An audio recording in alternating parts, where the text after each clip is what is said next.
దుర్మార్గమైనటువంటి చర్యగా నేను భావిస్తా ఉన్నాను. ఇప్పటికైనా పార్టీ పెద్దలు చింతలపూడిలో ఏం జరుగుతూ ఉంది, చింతలపూడి నియోజకవర్గం ఏ రకంగా నడుస్తా ఉంది అనేది దీని మీద దృష్టి పెట్టి ఇలాంటి దుర్మార్గమైనటువంటి అహంకారపూరితమైనటువంటి చర్యల్ని అరికట్టకపోతే మరి ముందు ముందు పార్టీ విషయంలో ఏం జరుగుతుందనేది మరి అందరూ కూడా ఊహించుకోవాల్సినటువంటి విషయమే. ఎంతకాలం ఈ రకంగా ప్రతిసారి అవమానిస్తూ ఇలా అవమానాలు పాలవుతూ ప్రజాప్రతినిధులు ఎలా ఉంటారు అనేది ఒక్కసారి ఆలోచన చేయమని అడుగుతా ఉన్నా పార్టీ పెద్దల్ని.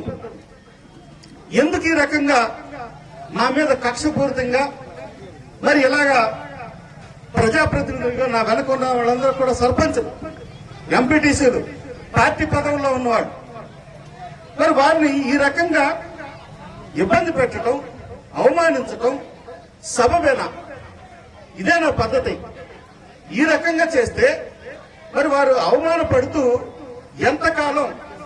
ఎంతకాలం పల్లకిని మోస్తారనేది ఒక్కసారి ఆలోచన చేసుకోవాలని మరి మీ అందరికీ కూడా నేను మనవి చేస్తా ఉన్నాను. దయచేసి మీడియా మిత్రులు మళ్ళీ మేము క్లారిఫై చేస్తున్నాం. మేమందరం ఇక్కడ వైఎస్ఆర్ కాంగ్రెస్ పార్టీ వ్యక్తులము, జగన్మోహన్ రెడ్డి గారికి భక్తులు. ఈ విషయంలో మాత్రం ఎలాంటి తేడా లేదు. కానీ ఇక్కడ జరుగుతున్నటువంటి విషయాలు దయచేసి దీన్ని సరిచేయాలని చెప్పి మన పార్టీ పెద్దలకి, గౌరవ అధ్యక్షులకి అందరికీ కూడా నేను మనవి చేస్తా ఉన్నాను. Thank you so much.